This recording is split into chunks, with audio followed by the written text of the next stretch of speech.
Hi there, my name is Sean McGeever, and I'm doing a Talk Tuesday about how to do a Young Life talk through the Gospel of Mark, and today I'm on chapter 10.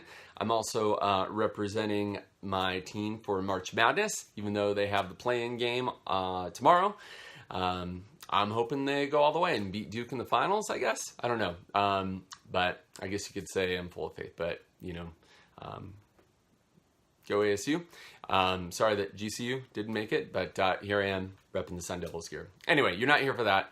I'm here to talk about Mark 10. And so in Mark 10, it's a great chapter. There's at least two classic passages that we talk about in Young Life all the time. The first one that I won't be talking a lot about today would be Jesus' interactions with the rich young ruler, the man who comes up and says, teacher, how can I inherit eternal life? And so I've already done a Talk Tuesday on this passage.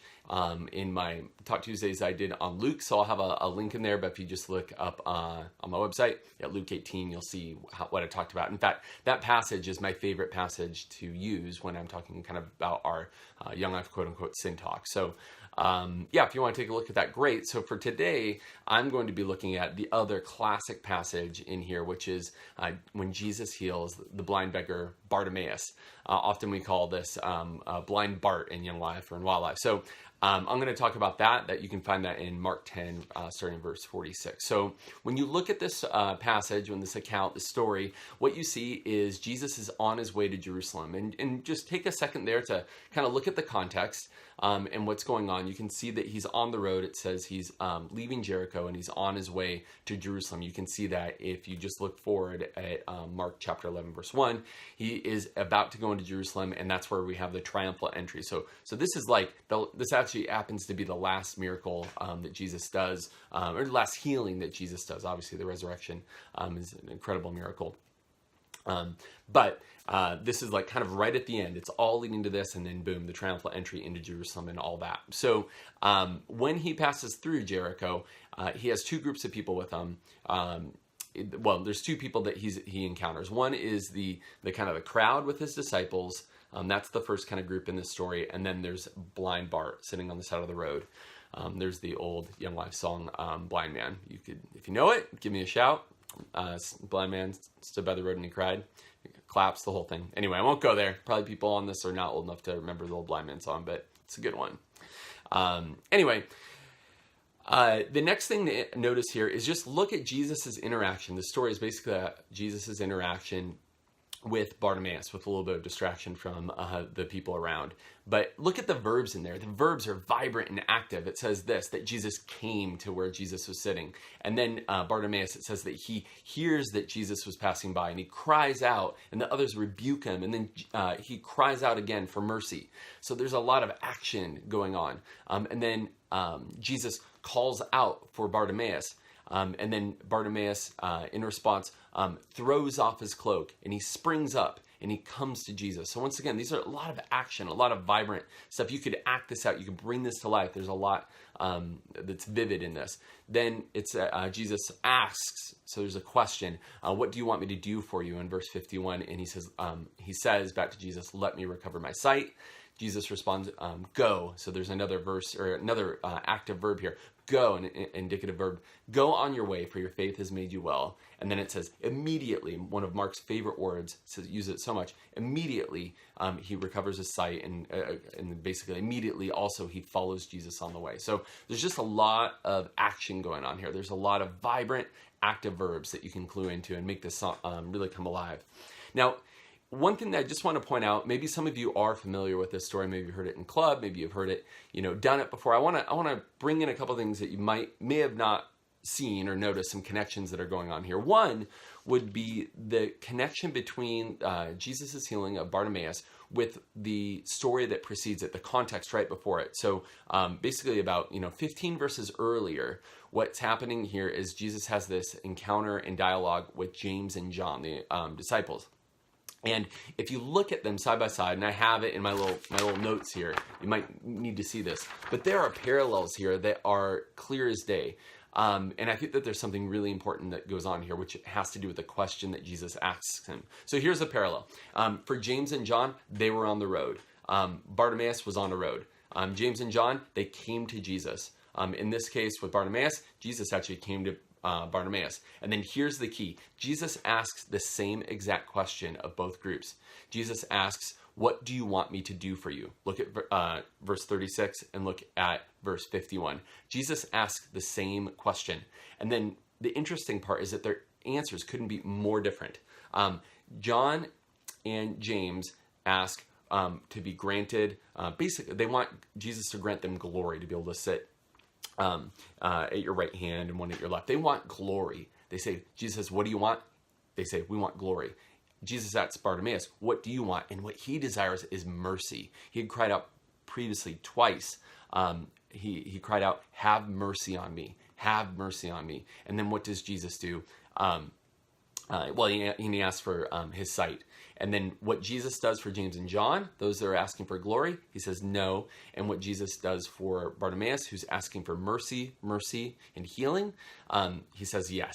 Now, this isn't a formula necessarily for us to just get what we want from God. That's not how God works. God is God and we're not. However, I think that there is something here about Jesus' response for those who are looking for power and prestige and trying to control things for themselves versus someone who's truly just out of humility wants the mercy of God in their life, whether that's forgiveness or healing or what have you. I just see a very clear literary tool that Mark is using here to draw attention to that if you look at it. So anyway, just a little bit more about Bartimaeus and I'll move on. We know that Bartimaeus is a man full of faith. One, I'm going to point it out later about how he calls Jesus the son of David. That's important. I'll tell you the technical bit about that in a moment. But also look at how he responds. It says that Bartimaeus responded immediately. And also he responds when he does get healed. What he does is he immediately follows. So I love this actual picture that imagine if you were blind and that the first time you could see clearly and not just see anything, when he opens his eyes, he sees Jesus. When he is able to clearly see Jesus, the natural instinct is to follow. I just love that. The first time that he clearly sees Jesus, he follows. So just look at that response there in verse 52. I mean, that's just beautiful. It says, he recovered his sight and followed him on the way. Opens his eyes to see Jesus and follows. Love that. This is reminiscent of earlier in the Gospel of Mark. It says that Simon and Andrew immediately dropped their nets and followed Jesus in Mark 1:18. And then 2 verses later, it says that James and John immediately left their boats behind to follow Jesus. And then similarly, it doesn't use the word immediately, but Matthew, Levi, the tax collector, leaves his tax booth in Mark 2:14. So we see this picture in Mark of people responding to Jesus and immediately wanting to follow him. All right, moving on. Couple points. What's a possible main point? Well, you could ask that, say, what would be your answer to Jesus if he was to say, what is it that you want me to do for you? I think that's just like a super obvious question. If you were to answer this question and Jesus was to look you in the eyes, what is it that you want me to do for you? How would you respond? And so I think that you could ask that in your club talk and maybe you could follow up with that. Say, hey, text your leader. How would you respond to this? Or if you are a leader, you could say, hey, what did you think of, Clarice's or Bailey's or Maddie's, club talk question tonight? What would your answer be? It'd be a great follow-up question. Another main point is that no person is too insignificant for Jesus, as if there are any insignificant people. There are not, but it seems like that sometimes, especially those who are overlooked. So no person is too insignificant for Jesus, but especially just look at how Jesus stops and goes out of his way to engage with this person, especially in the midst of them not giving him trying to shun him away from Jesus. What does this tell us about Jesus? Well, we don't want to ignore the point, any point of our proclamation, to notice that Jesus is a miracle. This says that Jesus is different. Jesus is God. He's not just mere human. He's absolutely human, but he transcends that because Jesus is fully God. He does this miracle, and this is not normal. Only God could do these sorts of things. Another one, what does this show us about Jesus is that Jesus has amazing compassion for all people, especially for those who are overlooked and rejected. Let me say that again. Jesus has amazing and special compassion for those who are overlooked and rejected. I think that we should always point that out in our club talks, because that's just right there staring us in the face when we read these and stories about Jesus. What does this have to do with our life? Well, if you look at the opposition that Bartimaeus faced, he had to be very persistent in his request. And so maybe does it have to do with our life? What about our response to Jesus? Is it kind of not there, or is it just kind of so-so or occasional, or is it persistent? A couple technical details, and then I'll give you some illustrations, and then I'll be done. A couple technical details. One is this guy's name, Bartimaeus. It's Hebrew Bartimaeus, so son of Timaeus.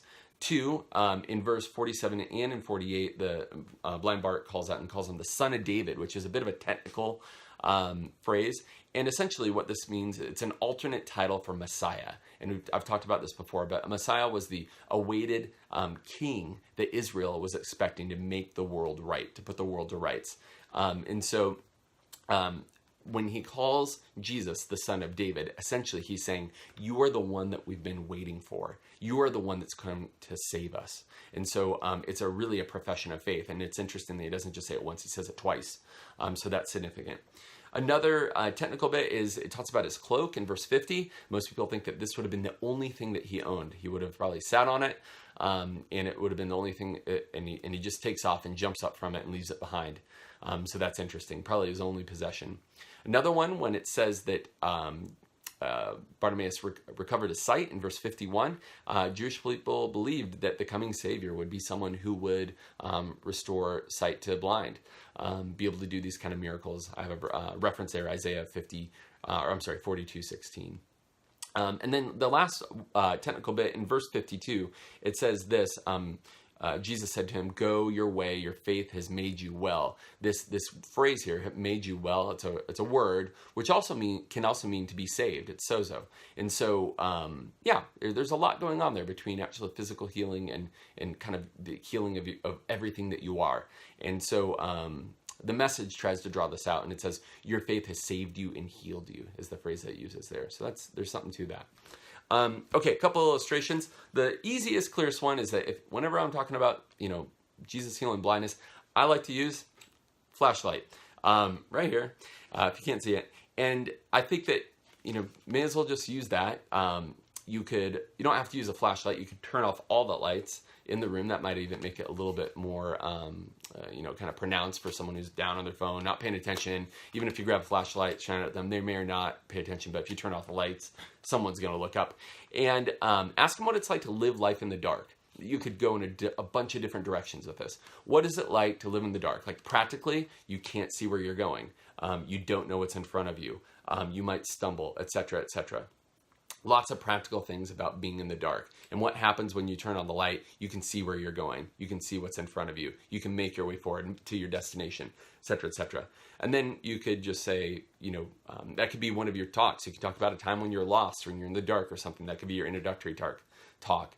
But then come back and say what it's like to be spiritually in the dark. Say, if you don't know if God's there, if you feel lonely, if you feel like maybe there's no one out there to help you, etc., etc., you're always down about your sin or your mistakes or whatever it is. Just talk about what it means to be spiritually dark.